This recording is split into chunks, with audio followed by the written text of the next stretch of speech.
உமார், எப்போ நான் குறி வச்ச அந்த தமிழ் செல்வனை உமார் தூக்கிட்டு போனானோ அப்போவே எனக்கு தெரிஞ்சு போச்சு தர்மசலனோட பொண்டாட்டி பார்வதி இன்னும் உயிரோட தான் இருக்கிறான். அந்த தமிழ் செல்வனை தர்மசலனோட வாரிசை என் பையன் கண்ணு முன்னால இதே இடத்துல துடிக்க துடிக்க நான் கொல்லணும். அதை பார்க்க சகிக்காத பார்வதி என்னையும் கொண்டு சொல்லி என் காலில் விழுந்து கேட்கணும். அதை பார்த்து ரஞ்சித்தோ நானும் சிரிக்கணும்.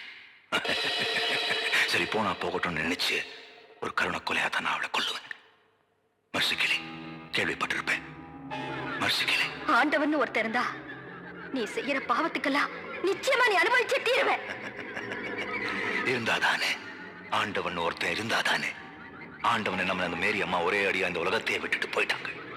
ஆனா சாத்தானே நம்ம இந்த பிரதீப் சக்கரவர்த்தி இன்னும் உயிரோட தான் இருக்கிறான். எதுக்கு தெரியுமா? அந்த பார்வதியும் அவன் மகனையும் அதே மேரி அம்மா கிட்ட அனுப்பி வைக்கிறதுக்காக தான்.